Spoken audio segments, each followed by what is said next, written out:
with the exception of talk radio and some brave nurses and some brave doctors, but we didn't rise up, especially in New York, when the governor of New York, in my opinion, wasn't, and thank God even Democrats are calling him, they're going to call him on the carpet and are calling him on the carpet, but what was the real number of elderly that were murdered across the country? And all that I can see, with the exception of one Republican, a name-only traitor, but all of the Democrats were favorable to that. Now you see even some states floating euthanasia, mercy killing. I got to tell you something, ladies and gentlemen. They are following Hitler's protocol to a T, even to the point of the infirmed, even to the point of people that have disabilities. They want to call the herd, supposedly, but guess what, Doug? It's no longer culling the herd, C-U-L-L, culling the herd. It's killing the herd. Yes. Yep. Yesterday, one of the biggest events in contemporary, just in the last years, took place. The Fed wire went down. The Fed wire basically is responsible for, you're going to love this number, $3.3 trillion in business between banks wiring money, customers, businesses wiring money, both in and out of the country. If you will, that's a clearinghouse for all international and national transactions.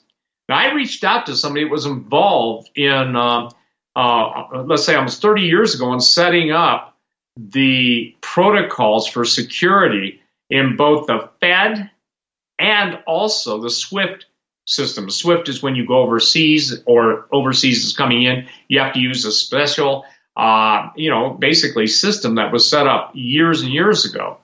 But here's what's interesting.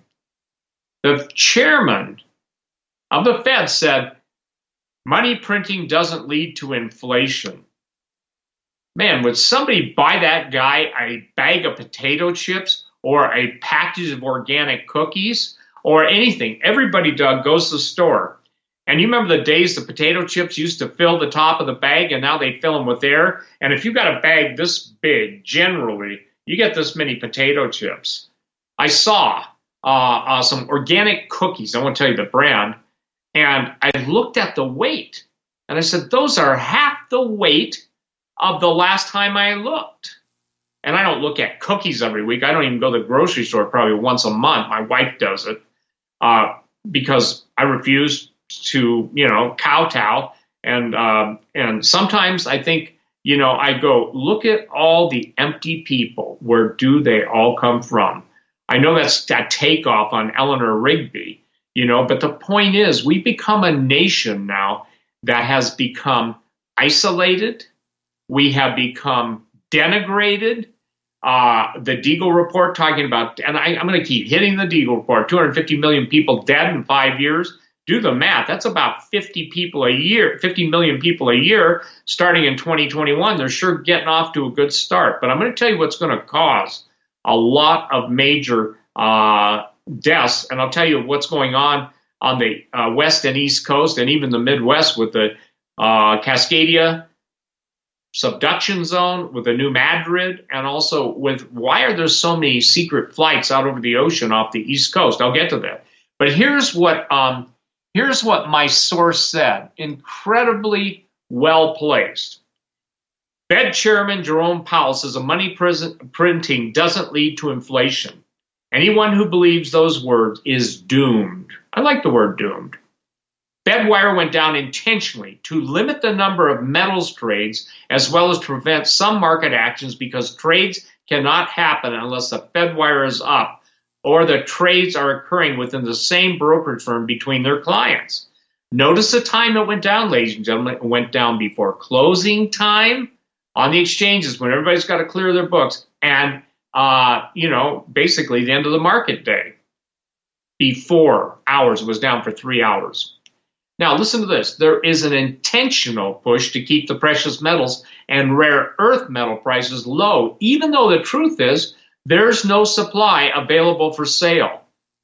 What that is stating is what you're watching if you go out on the internet and look at all the different silver prices.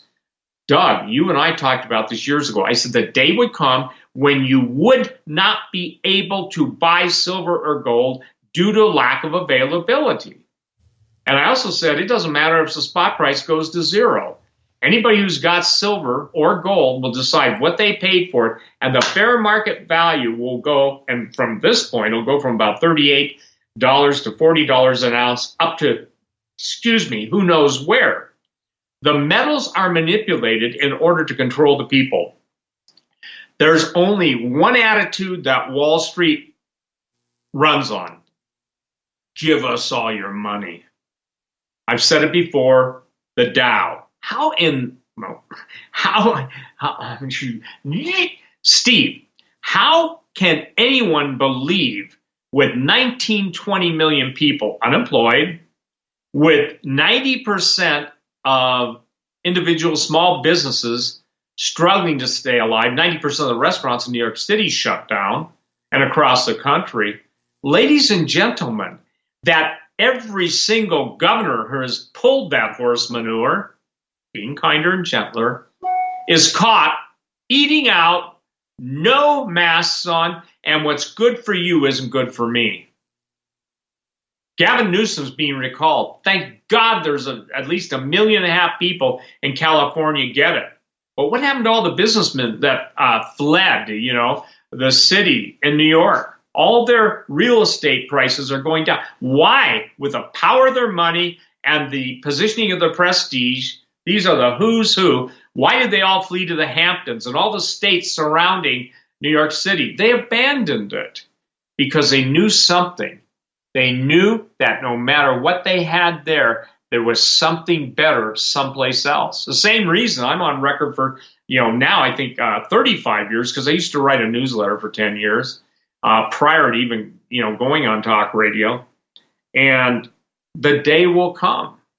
I used to always say the day will come, the day will come, the day will come. And now I won't say those anymore. And I'm not saying we're fixing. I'm saying the American Republic is dead. You want to comment on that, Doug? We had a conversation off air last night. I'm not going to share the content of that, but the Republic as it was intended has long been dead. The Republic as conservatives would like it to be is dead. And we are struggling. I think we all, in America at least, are struggling to rebuild the America we once knew. But as just a reference to what we spoke about last night, there is a certain lack of the spiritual, godly component that there's this lack of acknowledging God as God being in control that we as Christian conservatives kind of push aside. In other words, yes, the America that we once knew is no longer. And that is because of, I believe, us turning our back on the living God of the Bible, of us turning our back on everything that's good and moral and sound and biblical. That's my take on this. Can we get it back? I don't think. Not without God. That's my only comment, and I'm kind of I'm holding back because I remember our conversation from last night. Yeah, no, I understand, and I'll touch on that as gently. I once said, "Well, I'll handle that gently," and somebody said, "Yeah, like a sledgehammer."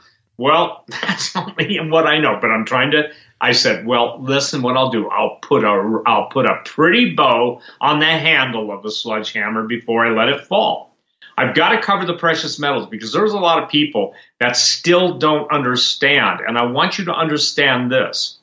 There is an intentional push to keep the precious metals and rare earth, I'm just rereading that, down because there's no available supply. The banks are screwed because they do not have any physical metals to back up the paper metals they have been selling. And this includes all metals and not just the precious metals, copper, titanium, all the metals. In essence, Okay, I need one of my infamous, really bad illustrations. It's 188 to 1 contract wise. Okay, so 188 ounces, contract ounces for against 1 ounce physical at the moment. Okay, at the moment. Yeah. The real numbers I'm told are 420 to 1. Okay, that would be too. Yeah, I mean, I can see that. Yeah, yep. And so here's the thing: I've been in precious metals for 35 years. I've told the story. Both my grandfather and my father were geophysicists. When I was, what it's called a mining brat, I had my own sluice pan. I had my own sluice box. My dad would bring me, 40 and 40-pound bags of crushed gold-bearing rock, and I'd run it through, and I got to see it, in real time. But the point I want people to understand is this: when you panic into a market, it's estimated between 0.5% and 1% of people in the United States buy precious metals. That's not very many. And so the expectation is a huge price jump as the market pressures land hard on the banks and more money, US dollars and euros, are printed in a bold attempt to cover up the lies and the sins of the bankers. I don't think people take the words of Jesus.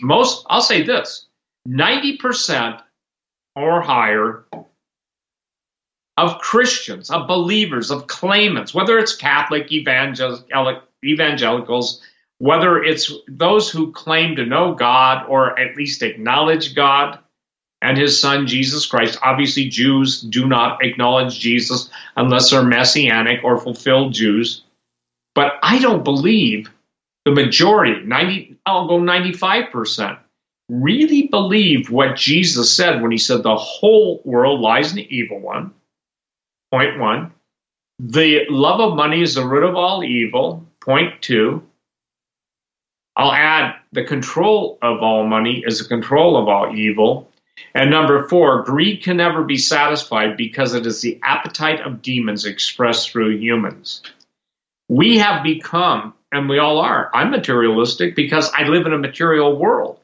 But as I get older, the O word I refuse to acknowledge, I understand something.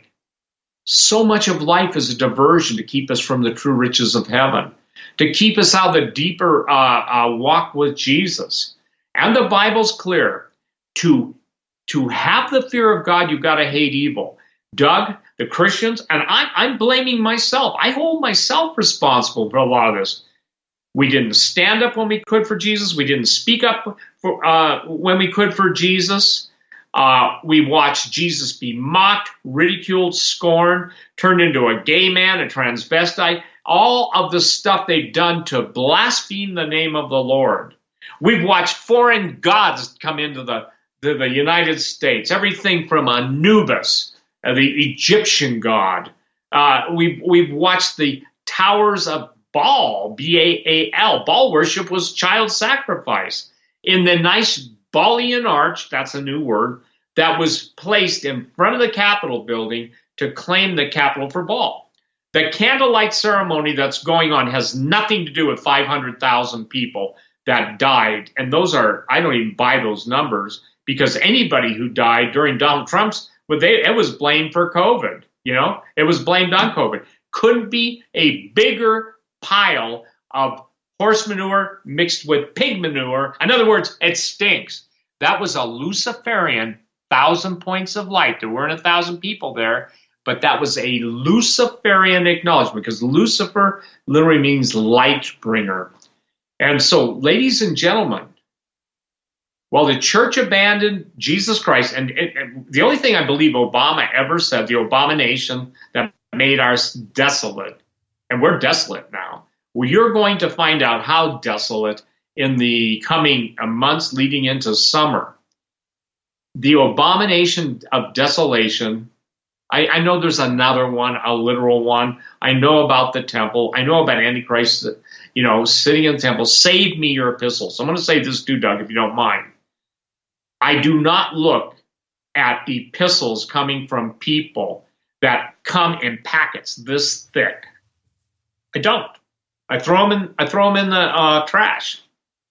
I don't have time to read everybody else's books. Or, hey, would you read my books and give you